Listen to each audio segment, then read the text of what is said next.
Hey guys, and welcome to video number 2 from my brand new course, Learn to Play Like Your Favorite Tennis Player. In this video we're going to cover Andy Murray, Wimbledon champion and a guy who's had one of the best years of his career, but why has he been so successful? Now, one of the main things that Murray does so well is his movement and his court coverage, but also his positioning on the court. We're going to try and break it down so you can use it in your matches, something that's going to help you a lot, and hopefully you'll learn a lot from this video. Now, by the end of this video, you'll know how to move and cover the court as efficiently and effectively as Andy Murray, so stay tuned for the whole video. Now, Andy Murray is one of the best defenders in the world, and he's also one of the best counterpunchers in the world. But what makes him so good? Now, when Andy gets pushed out wide and he's on the run and he's hitting that either the forehand or the backhand, he always manages to find that uncomfortable spot to put the ball in so you're not able to attack him. Now, but where is that spot? Now, most of the time when he is defending, he'll use that cross-court shot to defend with and to neutralize play. So he's getting himself from defending back into that neutral zone, and he's leveling out the point once again, almost like a reset button with that cross-court shot. Now, the shot to hit would be a higher trajectory, so you're trying to avoid the net, you're trying to buy yourself time. So a ball that's traveling a little bit higher will travel a little slower, it'll get there a little bit later, so you're able to recover into the correct position. Now, by going cross-court, you have a bigger court to aim at, because the diagonal is always going to be longer than the down the line. Also, the net is a lot lower in the middle than it is on the side, so if he was to hit the ball down the line and mishit it slightly, there's the danger of hitting the net. Whereas if you go cross-court, you always will avoid the net, even if you just miss it by a few more inches. Often he'll also use his slice off the backhand side to keep the ball low and make his opponent hit up so he can attack the next shot. It's a great way to get out of a sticky situation, so try it yourself. All that aside, one of the most important reasons why Andy hits that ball cross-court on the defense is because he's able to recover more effectively hitting cross-court than if he was hitting down the line. If you hit the ball down the line, you expose yourself to a lot more angle cross-court, and you're not able to get into the correct position unless you're extremely fast. Now, if you imagine I'm playing Andy, who's on the other side right now, he's been pulled out wide on that forehand and he's come back cross into my forehand here, and now I have the choices of where I can hit the ball. I can hit the ball down the line, like you can see the direction of the balls traveling down the line, and you can see the path of the balls that I could hit the ball cross-court. Now, these would be my two best options that I could possibly hit. Now, if we now look at Andy's perspective, once he's hit that shot cross-court, the best possible scenarios of his opponent, the best possible shots that they can hit, are now marked by those lines that we've just shown you. So the best possible forehand cross-court will go passing the baseline at this cone over here, and the best possible down the line that Andy might face is demonstrated by the red cone on the other side. Now, you can see the line going there and the line going here. Obviously, this line is going to break the sideline more because it's a cross-court shot. So there's a lot more angle that the ball will travel, and the further it goes, the more the angle opens up. So if we think about it in terms of recovery, for Andy now to be in the middle of these angles, he needs to recover not to the middle, because the middle would now signify being closer to the red cone rather than to the white cone. So if I'm in the middle of the court here, I'm closer to this cone than I am to this one. So my recovery doesn't have to go all the way to the middle. I have to get around here, where now I'm in the same distance away from the white cone as I am from the red cone. Now, if Andy was to hit this ball down the line, if you think about the forehand not being there, but it's now the backhand that the player is hitting first, if you think about the lines that we're showing here, the down the line will come through at the white cone, like so, and the cross court will go a lot further, breaking that sideline again like we did on this side, like so. So now, for Andy's recovery, for him to get into correct position, and remember, he has to be in the right position to split step before the opponent makes contact with the ball. So if he's not on this side of the middle, because again, he has to be closer to, he has to have the same distance between the white cone and the red cone. His recovery will now have to be all the way to here, so that he's in the middle of those cones and he's able to still get to both sides of the shot. So the opponent now has a big advantage, because Andy now has to cover a lot more court, so he's in the middle of the two best possible shots of his opponent.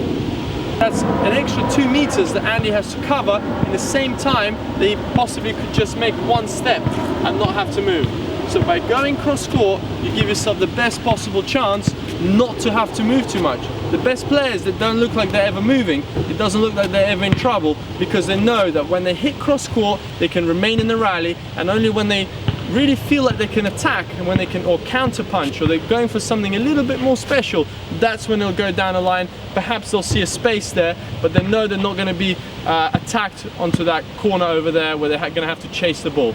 Now if you think over the course of a rally, because I'm having to recover into different positions, if I'm constantly having to recover to the further position there, signified by the other red cone, I'm going to be getting tired, I'm going to be constantly losing court position, and this is not what I want to do in a rally. So here, we're going to demonstrate me hitting the ball cross court and recovering to the correct position, and you'll see the difference from when I hit the ball down a line to where I would need to recover in that situation.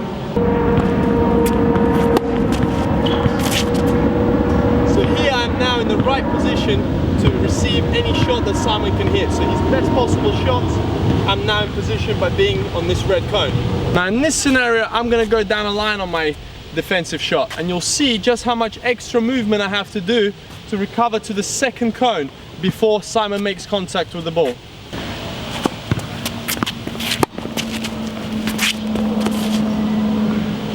I'm having to cover an extra 2 meters in the same time that the ball takes to reach Simon.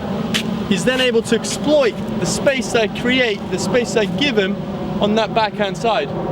As you can see, by the balls that are laid out, there's a lot more angle that he has going into that corner. Now the ball is breaking this tram line on the other side of the baseline, so I'm having to cover a lot more ground than I did before. So again, remember guys, it's a lot easier to hit the ball cross court and recover to a closer position than to hit the ball down the line and recover to a further position away from you. Now this is true even if your opponent is already standing in that corner. Just by going back cross court, you have less ground to cover, like Alex has said, and this will save you energy in the long run. Remember, it's not about making your opponent run at this point, it's about making yourself run less. So by playing the ball cross court, as Simon said, the opponent could be even standing there. You just have to recover 2 steps and you're going to be in the best position possible. Now it's always important to remember that you want to be in the middle of your opponent's 2 best shots. And this is why this cross court defensive shot is the best option for you in general. Now Andy is one of the best movers on the tennis court and he recovers extremely efficiently. The best way to recover is to use 2 steps. 1 crossover and 1 side step. The side step being a split step at the same time. So by crossover side step, you're then able to be moving out into the next shot. And then again, crossover side step, and then again. You can cover a lot of the tennis court in just 2 steps. And Andy trains this every day. In fact, I've done trainings with him myself where we've worked on the recovery steps, and he's done it without the ball. He often uses like resistant bands in order to get his legs firing, to get himself to be moving a lot further.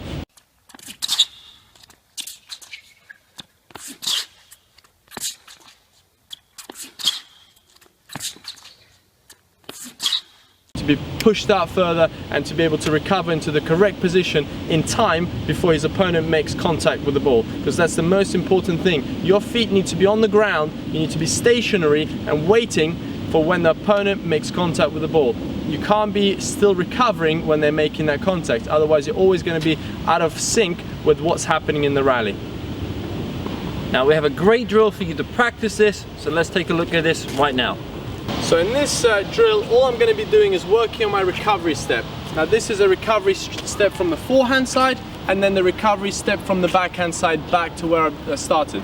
So the way we're going to do the drill is I'm going to start with a crossover side step, and then crossover side step, crossover side step, crossover side step, crossover side step, crossover side step. Now notice when I'm doing my side step, my body weight is now on the middle leg so that I'm able to push off into the opposite direction.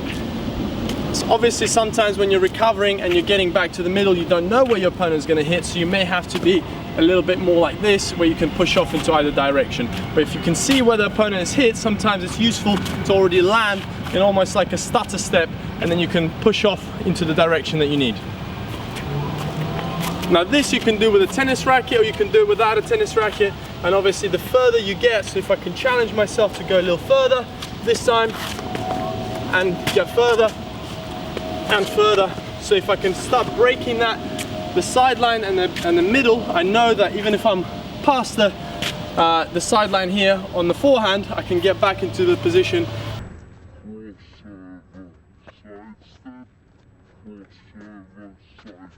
So I'm gonna run out, I'm gonna hit the shot, I'm gonna cross over, sidestep, run out, hit the shot, cross over, sidestep, run out, hit the shot, cross over, sidestep.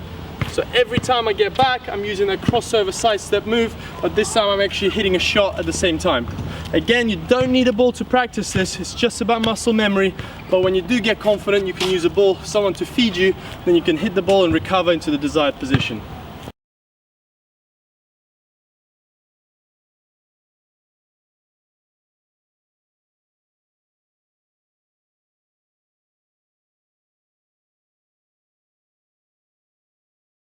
So let's get some norms, guys. What is the maximum distance that Alex can cover using these steps? Let's take a look. So I'm going to place a cone here. I think I'm feeling pretty confident I can get to the white cone from this cone. Here we go. That was quite easy. Let's put it even wider. We put it a bit wider and we keep testing him.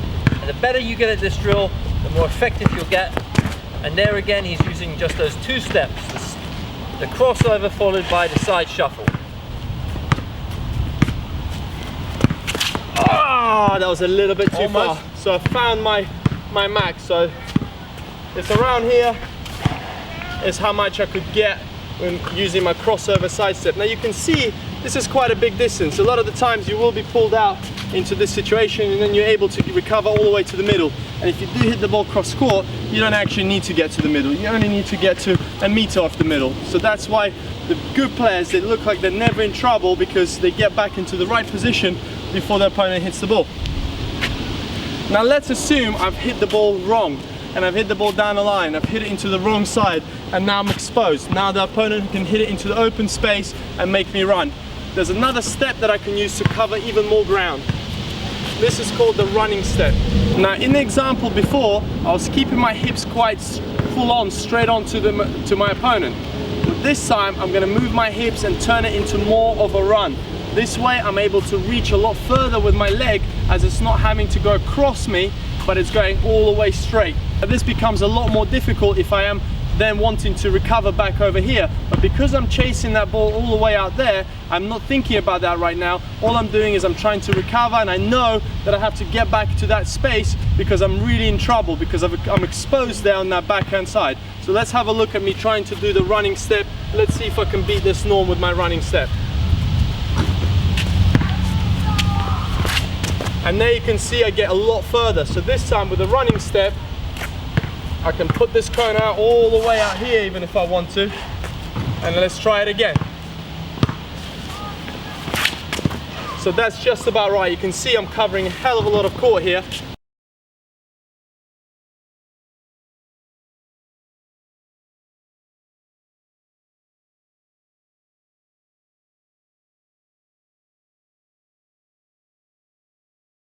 So again guys, master those steps, master the crossover side step, master just doing the side steps, then the crossover side steps, and then when you get really good at it, try and use the running and then side step, because I think that it will help your movement a lot, and coupled together with the positioning that you've just learned, I think you can become a great mover on the court just like Andy Murray. Now I always try and finish the move with a side step. This is because I may need to push off into either direction after this move. So the side step can also act as a split step. So thank you so much for watching the video, guys. We hope you enjoyed it and we hope you learned something new that you can incorporate into your own tennis game. Now again guys, this is part of a bigger course that we filmed, how to play like your favorite tennis player.